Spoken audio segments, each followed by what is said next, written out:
Hi hello ನಮಸ್ತೆ, ನಾನು ರಾಜು ಅಷ್ಟೇ. ನೀವು ನೋಡ್ತೀರಾ centre point Kannada YouTube channel. ರಾಜಕೀಯದಲ್ಲಿ ಮತ್ತೊಂದು ಹೈಡ್ರಾಮಾ. ಸಿದ್ದರಾಮಯ್ಯನವರ ರಾಜೀನಾಮೆ ಸ್ವೀಕಾರ ಮಾಡಲು ಸ್ವತಃ ರಾಜ್ಯಪಾಲರೇ ರಾಜ್ಯದಲ್ಲಿ ಇಲ್ಲ ಅಥವಾ ಲೋಕಭವನದಲ್ಲಿ ಇಲ್ಲ. ಕಾಂಗ್ರೆಸ್ಗೆ ಭಾರಿ ದೊಡ್ಡ ಹೊಡೆತ. ಏನಿದು ಅಪ್ಡೇಟ್ ಇವೆಲ್ಲವನ್ನು ನೋಡೋದಕ್ಕಿಂತ ಮೊದಲು ತನಕ ನಮ್ಮ ಚಾನಲ್ನ ಸಬ್ಸ್ಕ್ರೈಬ್ ಮಾಡಿಲ್ಲ ಅಂದರೆ ಈಗಲೇ ಸಬ್ಸ್ಕ್ರೈಬ್ ಮಾಡಿ, ಜೊತೆಗೆ ಕಾಮೆಂಟ್ಗಳ ಮುಖಾಂತರ ತಮ್ಮ ಅಭಿಪ್ರಾಯವನ್ನು ತಿಳಿಸಬಹುದು. ಎಸ್ ವೀಕ್ಷಕರೇ, ಇವತ್ತು ಅತ್ಯಂತ 3 ಬಿಗ್ ಡೆವಲಪ್ಮೆಂಟ್ ಆಗೋದಿದೆ. ಒಂದು ಆಗ್ತಾ ಇದೆ, ಎರಡನೇದು ಆಗಬೇಕು, ಮೂರನೇದು ಆಗತ್ತೋ ಇಲ್ವೋ ಗೊತ್ತಿಲ್ಲ. ಒಂದನೆಯದು, ಇವತ್ತು ಸಿದ್ದರಾಮಯ್ಯನವರು ತಮ್ಮ ನಿವಾಸದಲ್ಲಿ MLAಗಳಿಗೆ ಮತ್ತು ಸಚಿವರಿಗೆ ಒಂದು ಉಪಹಾರ ಕೂಟವನ್ನು ಏರ್ಪಡಿಸಿದ್ದಾರೆ. ಅದು ಅಂತಿಮ ಉಪಹಾರ ಕೂಟ. ಅಂದರೆ ಇವತ್ತು ತಮ್ಮ MLAಗಳಿಗೆ, MLCಗಳಿಗೆ, ಸಚಿವರಿಗೆ, MP ಗಳಿಗೆ ಎಲ್ಲರಿಗೂ ಕೂಡ ಒಂದು ಉಪಹಾರ ಕೂಟವನ್ನು ಮಾಡಿ ಅವ್ರ ಜೊತೆ ಒಂದು ಸೌಹಾರ್ದಯುತವಾಗಿ ಮಾತುಕತೆ ಆಡಿ ಇವತ್ತು ಅವರು ರಾಜೀನಾಮೆ ಸಲ್ಲಿಸುವಂಥ ಸಾಧ್ಯತೆ ಇದೆ. ರಾಜೀನಾಮೆ ಸಲ್ಲಿಸಲು ಹೈಕಮಾಂಡ್ ಕೂಡ ಸೂಚನೆಯನ್ನು ಕೊಟ್ಟಿದೆ. ಯಾವುದೇ ಗೊಂದಲಗಳಿಗೆ ಎಡೆ ಮಾಡಿಕೊಡದೆ, ಯಾರ ಮೇಲೂ ಕೂಡ ಕೆಸರಾಯರ ಚಾಟವನ್ನು ಆಡದೆ, ಯಾರ ಮೇಲೂ ಕೂಡ ವಾಗ್ದಾಳಿಯನ್ನು ಮಾಡದೆ, ಪ್ರೀತಿಯಿಂದ ಸೌಹಾರ್ದಯುತವಾಗಿ ನೀವು ಅಧಿಕಾರವನ್ನು ಬಿಟ್ಟು ಕೊಡಬೇಕು ಮತ್ತು ಗುರುವಾರದಷ್ಟು ಹೊತ್ತಿಗೆ ನೀವು ರಾಜೀನಾಮೆ ಕೊಡಬೇಕೆನ್ನುವಂಥ ಸೂಚನೆ ಇದೆ. ಅದರ ಮೊದಲ ಭಾಗವಾಗಿ ಮೊದಲ ಒಂದು ಸಂಗತಿ ಅಂದರೆ ಅದು ಇವತ್ತು ಈಗಾಗಲೇ ಎಲ್ಲರೂ ಕೂಡ ಬಂದಿದ್ದಾರೆ. MLA, MLCಗಳು, MPಗಳು, ಜೊತೆಗೆ ಅವರಿಗೆ ಸಂಬಂಧಪಟ್ಟಂಥ ಆಪ್ತರು ಕೂಡ ಬಂದಿದ್ದಾರೆ. ಸಿದ್ದರಾಮಯ್ಯನವರ ನಿವಾಸದಲ್ಲಿ ಇದೀಗ ಉಪಹಾರ ಸೇವನೆ ಕಾರ್ಯಕ್ರಮ ನಡೀತಾ ಇದೆ. ಇದು ಘಟನೆ ನಂಬರ್ 1. ಎರಡನೇದಾಗಿ, ಉಪಹಾರ ಸೇವನೆ ಆದ ನಂತರ ಸಿದ್ದರಾಮಯ್ಯನವರು ಲೋಕಭವನಕ್ಕೆ, ತಮ್ಮ ಆಪ್ತರ ಜೊತೆ ಲೋಕಭವನಕ್ಕೆ ತೆರಳಿ ರಾಜೀನಾಮೆಯನ್ನು ಸಲ್ಲಿಸಬೇಕಿತ್ತು. ಆದರೆ ರಾಜ್ಯಪಾಲರು ಲೋಕಭವನದಲ್ಲಿ ರಾಜ್ಯಪಾಲರೇ ಇಲ್ಲ. ಇದು ಈಗ ಬರ್ತಾ ಇರುವಂಥ ಮೇಜರ್ ಅಪ್ಡೇಟ್. ಅವರು ರಾಜ್ಯಪಾಲರು ಯಾಕಿಲ್ಲ ಅದು ಹೇಳ್ತೇನೆ. ಆದರೆ ರಾಜ್ಯಪಾಲರು ಇಲ್ಲದೆ ಸಿದ್ದರಾಮಯ್ಯನವರು ಒಂದು ರಾಜ್ಯದ ಮುಖ್ಯಮಂತ್ರಿ ಅವರು ರಾಜೀನಾಮೆ ಸಲ್ಲಿಸಲಿಕ್ಕಾಗತ್ತಾ? ಸಂವಿಧಾನ ಏನು ಹೇಳುತ್ತೆ, ಕಾನೂನು ಏನು ಹೇಳುತ್ತೆ, ಅದರ ಮುಂದಿನ ಪರಿಹಾರ ಏನು? ಎಲ್ಲವೂ ಕೂಡ ಇದೀಗ ಗೊಂದಲದ ಗೂಡಾಗಿ ನಿಂತುಬಿಟ್ಟಿದೆ. ಆದರೆ ಒಂದನೇ ಘಟನೆಯಾಗಿದೆ. ಒಂದನೇ ಸಂಗತಿ ಅಂದರೆ ಇವತ್ತು ಸಿದ್ದರಾಮಯ್ಯನವರ ನಿವಾಸದಲ್ಲಿ ಉಪಹಾರ ಕೂಟ ಆಗಿದೆ. ಅದಾದ ನಂತರ ಯಾವುದೂ ಕೂಡ ಸ್ಪಷ್ಟನೆ ಇಲ್ಲ. ರಾಜ್ಯಪಾಲರ ಸಮಯವನ್ನು ಕೇಳಿದ್ದಾರೆ ಎನ್ನುವ ಸ್ಪಷ್ಟನೆ ಕೂಡ ಇಲ್ಲ. ಸಿದ್ದರಾಮಯ್ಯನವರು ಒಂದು ಹಂತಕ್ಕಿಲ್ಲ.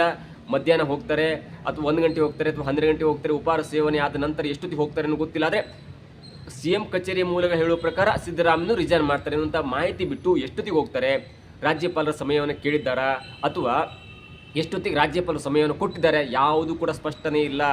ಎರಡನೇ ಘಟನೆ, ಇವತ್ತು ಸಿದ್ದರಾಮಯ್ಯನವರು ಉಪಹಾರ ಕೂಟ ಆದ ನಂತರ ಒಂದು ಮಾಧ್ಯಮ ಹೇಳಿಕೆಯನ್ನು ಬಿಡುಗಡೆ ಮಾಡುವಂಥ ಸಾಧ್ಯತೆ ಇದೆ. ಅದೇನೆಂದರೆ, ನಾನು ರಾಜೀನಾಮೆ ಕೊಡುತ್ತೇನೆ ಎನ್ನುವಂಥ ಘೋಷಣೆ ಮಾಡ್ತಾರೆ ಹೊರತು ರಾಜೀನಾಮೆ ಇವತ್ತು ಆಗಲ್ಲ ಎನ್ನುವಂಥ ದೊಡ್ಡ ಸುದ್ದಿ ಕೂಡ ಹರಿದಾಡ್ತಿದೆ.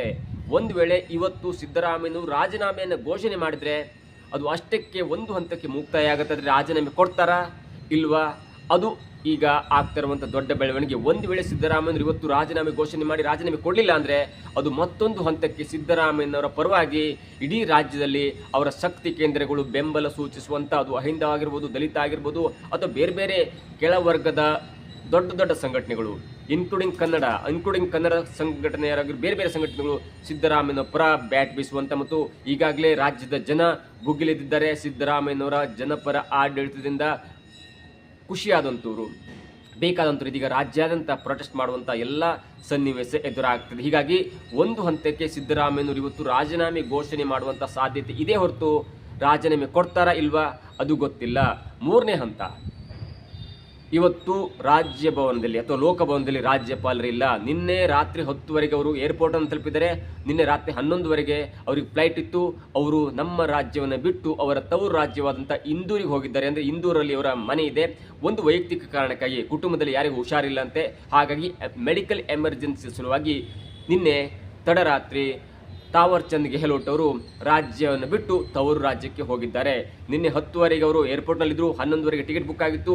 ಆದರೆ ಯಾವುದೇ ಕಾರಣಕ್ಕೂ ಕೂಡ ಮತ್ತೊಂದು ಮಾಹಿತಿ ಅಂದರೆ ಅವರು ವಾಪಸ್ ಯಾವಾಗ ಬರ್ತಾರೆ ಅನ್ನುವಂಥ ಮಾಹಿತಿ ಇಲ್ಲ ಮತ್ತು ರಿಟರ್ನ್ ಟಿಕೆಟ್ ಕೂಡ ಕರ್ನಾಟಕಕ್ಕೆ ಬುಕ್ ಆಗಿಲ್ಲ. ಹಾಗಾಗಿ ರಾಜ್ಯಪಾಲರಿಲ್ಲದೆ ಒಂದು ರಾಜ್ಯದ ಮುಖ್ಯಮಂತ್ರಿ, ಗವರ್ನರ್ ಅವರಿಗೆ ತಮ್ಮ ರಾಜೀನಾಮೆಯನ್ನು ಸಲ್ಲಿಸಬಹುದಾ ಎನ್ನುವಂಥ ಕಾನೂನಾತ್ಮಕವಾದಂಥ ತೊಡಕು, ಕಾನೂನಾತ್ಮಕವಾದಂಥ ಪ್ರಶ್ನೆ ಇದೀಗ ದೊಡ್ಡ ಸದ್ದನ್ನು ಮಾಡ್ತಿದೆ. ಈ ಸದ್ದು ಇದೀಗ ಕಾಂಗ್ರೆಸ್ಗೆ ಹೊರತಾಗುತ್ತೆ, ಸಿದ್ದರಾಮಯ್ಯನವರು ಲಾಭ ಆಗುತ್ತೆ ಮತ್ತು DK ಅವರಿಗೆ ಸಮಸ್ಯೆ ಆಗುತ್ತಾ ಎಲ್ಲವನ್ನ ನೋಡ್ತಾ ಹೋದರೆ ಕಾನೂನಿನ 164 ಆ್ಯಕ್ಟ್ ಪ್ರಕಾರ ರಾಜ್ಯಪಾಲರು ಫಿಸಿಕಲ್ ಪ್ರೆಸೆನ್ಸ್ ಇಲ್ಲದೆ ಆ ರಾಜ್ಯದ ಮುಖ್ಯಮಂತ್ರಿ ರಾಜೀನಾಮೆಯನ್ನು ಸಲ್ಲಿಸುವಂತಿಲ್ಲ ಎನ್ನುವಂಥ ಮಾತಿದ್ರೂ ಕೂಡ ಸುಪ್ರೀಂ ಕೋರ್ಟ್ ಲಾಯರ್ ಹೇಳೋ ಪ್ರಕಾರ ಎಸ್ ಅಫ್ಕೋರ್ಸ್ ಸಲ್ಲಿಸಬಹುದು.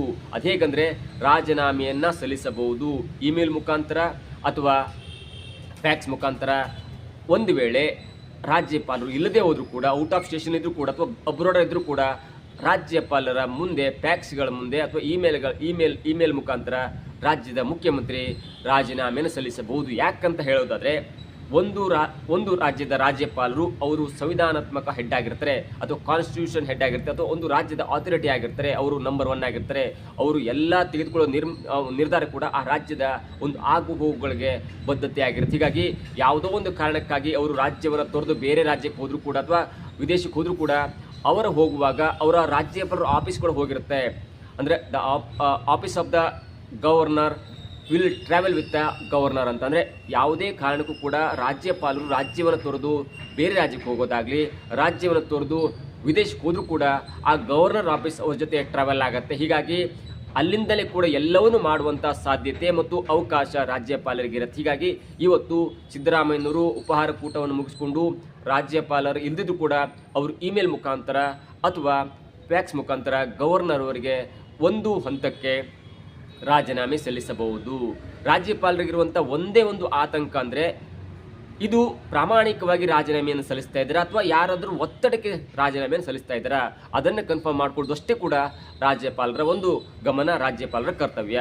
ಯಾರಾದರೂ ಒತ್ತಡಕ್ಕೆ, ಯಾರಾದರೂ ಬೆದರಿಕೆ ಇವರು ರಾಜೀನಾಮೆಯನ್ನು ಸಲ್ಲಿಸ್ತಾ ಇದ್ದಾರಾ, ಯಾವುದಾದ್ರೂ ಆಮಿಷಕ್ಕೆ ಇವರು ರಾಜೀನಾಮೆ ಸಲ್ಲಿಸ್ತಿದ್ದಾರಾ ಅಥವಾ ಪ್ರಾಮಾಣಿಕವಾಗಿ ರಾಜೀನಾಮೆ ಸಲ್ಲಿಸ್ತಾ ಇದ್ದಾರಾ ಎನ್ನುವಂಥ ಒಂದು ಸ್ಪಷ್ಟತೆಯನ್ನು ಪಡ್ಕೊಂಡ ನಂತರ ಅವರು ರಾಜೀನಾಮೆಯನ್ನು ಅಂಗೀಕಾರ ಮಾಡುವಂಥ ಸಾಧ್ಯತೆ ಇರುತ್ತೆ. ಹೀಗಾಗಿ ಯಾವುದೇ ಕಾರಣಕ್ಕೂ ಕೂಡ ರಾಜ್ಯಪಾಲರು ರಾಜ್ಯದಲ್ಲಿ ಇಲ್ಲದಿದ್ದರೂ ಕೂಡ ಸಿದ್ದರಾಮಯ್ಯನವರು ಫ್ಯಾಕ್ಸ್ ಮುಖಾಂತರ, ಇಮೇಲ್ ಮುಖಾಂತರ ರಾಜೀನಾಮೆಯನ್ನು ಸಲ್ಲಿಸಬಹುದು ಮತ್ತು ಅದನ್ನು ಫೋನ್ ಮುಖಾಂತರ ಮತ್ತು ಯಾವುದೋ ಒಂದು ಮುಖಾಂತರ ಅದಕ್ಕೆ ರಿಪ್ಲೈ ಕೇಳಬಹುದು ಗವರ್ನರ್ ಅವರು. ಮತ್ತು ಬೆಂಗಳೂರಿಗೆ ಬಂದ ನಂತರ ಒಂದು ರಾಜೀನಾಮೆಯನ್ನು ಅಂಗೀಕರಿಸಬಹುದು.